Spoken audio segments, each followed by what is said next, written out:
আজকে যে বিষয়টা নিয়ে আমি বলবো সেটা হলো এমএসআর এর ব্যবহার বর্তমানের সময় আমরা কিভাবে ব্যবহার করতে পারি।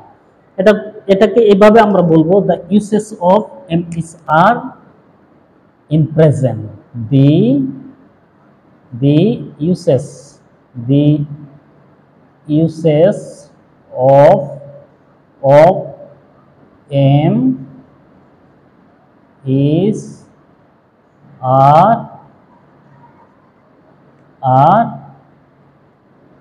in present। তাহলে বর্তমানে এমএসআর কে আমরা কিভাবে ব্যবহার করতে পারি সেটা আমি দেখাবো। তো এই এমএসআর বর্তমানে আমরা কিভাবে ব্যবহার করতে পারবো, এটা যদিও বিভার আমরা বিভিন্ন জায়গায় এটাকে দেখেছি, বিভিন্ন ভাবে ইউসেস হয়েছে। যেমন আমরা প্রেজেন্ট কন্টিনিউয়াসে দেখতে পাই, বা আমরা অনেক সময় প্রেজেন্ট ইনডিফিনিট টেন্সে আবার প্যাসিভ ভয়েসেও দেখতে পাই। কিন্তু আমরা এখানে যে ইউসেসটা দেখব সেটা হলো যে এটাকে কিভাবে একটা কর্তা বা একটা সাবজেক্টের সাথে কাজ করতে পারে সেটা আমরা দেখব।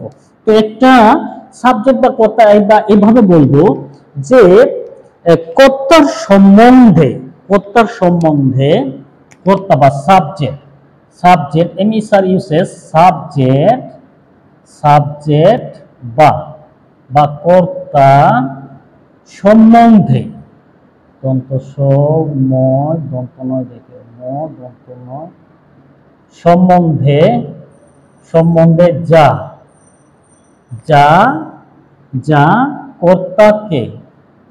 কর্তাকে কে কি কেমন কোথায়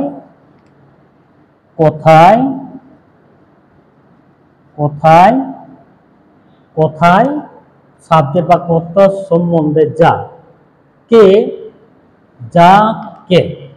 যাকে কে কি কেমন কোথায় দেখানোর জন্য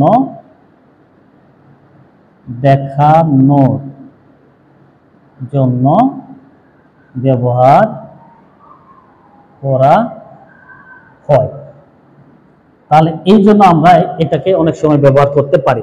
তাহলে এটা অর্থ হলো এটা যে এমএসআর হলো আমরা কর্তা যে সাবজেক্ট হবে সেই সাবজেক্টের সম্বন্ধে, ওই সাবজেক্টটা কে বা ওই সাবজেক্টটা কি বা ওই সাবজেক্টটা কেমন বা কোথায় বা তার আর কোনো কিছু যদি বলতে চাই তাহলে এই এমএসআর দিয়ে আমরা সেটাকে ব্যবহার করতে পারি। জাস্ট একটা উদাহরণস্বরূপ আমি এখানে কয়েকটা দেখতে চাই। যেমন হি ইজ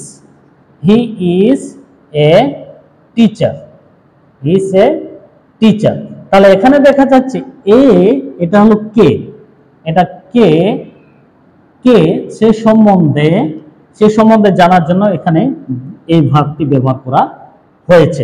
তাহলে এই সাবজেক্টকে জানার জন্য কিন্তু এই ভার্বটিকে এখানে ব্যবহার করা হয়েছে।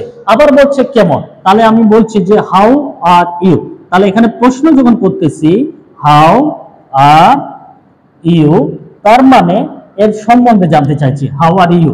তাহলে এই আরটা কি করেছে, এর সম্বন্ধে জানার জন্য প্রশ্ন করতে সাহায্য করেছে। এটা কোনো চলমান অবস্থায় কোনো কাজ কিন্তু এখানে দেখায়নি, বাট কর্তার অস্তিত্বকে প্রশ্ন করেছে যে কর্তাটি কেমন বা কর্তা কোথায় বা কি করতেছে এরকম। তারপর আবার বলছি কোথায় যদি বলি তাহলে আমাদের বলতে হয় যে হোয়ার আর ইউ, তাহলে হোয়ার আর ইউ, তাহলে এখানে সে কোথায়, মানে এই কর্তাটি কোথায় সে সম্বন্ধে জানার জন্য এই আর দিয়ে কিন্তু এখানে প্রশ্ন করা হয়েছে। তো এইটাকে আমরা এইভাবে ব্যবহার করতেছি যে কর্তাকে জানার জন্য আমাদেরকে কি করতে হচ্ছে, এই যে এমএসআর ব্যবহার করে কর্তাকে আমরা খুঁজে বের করতে পারতেছি যে কর্তা হলো কে বা কর্তা কেমন আছেন, এবার সেই বিষয়ে আমরা জানতে পারতেছি। তাহলে এটাকে আমাদের অবশ্যই মনে রাখতে হবে যে এমএসআরটি শুধুমাত্র টেন্সে ব্যবহার হয় না, কিন্তু কর্তার সম্বন্ধে যদি কোনো কিছু জানতে চাওয়া হয় যে কর্তা কি বা কেমন বা কোথায় সে বিষয়ে যদি জানতে চাই, যেমন কেমন যদি আমরা বলি তাহলে he is a good boy, তাহলে এটাও আমরা দেখলাম। তাহলে এখানে এই ইজটাকে কি এই কেমন, বাল্বটি কেমন সেই সম্বন্ধে জানার জন্য এখানে কিন্তু একটা সেন্টেন্স গঠন করতে সাহায্য করছে। এইরকম আমরা এমএসআর কে আমরা ব্যবহার করতে পারি। এটাকে বিভিন্ন টেন্স আকারে ব্যবহার করা হয়। এটা আমি দেখলাম যে প্রেজেন্টে এইভাবে এটা কিন্তু ব্যবহার হচ্ছে। আবার আমরা দেখতে পাবো যে পাস্টে কোনগুলো ব্যবহার হচ্ছে বা ফিউচারে কোনগুলো ব্যবহার হচ্ছে, সেগুলো আমরা দেখতে পাবো।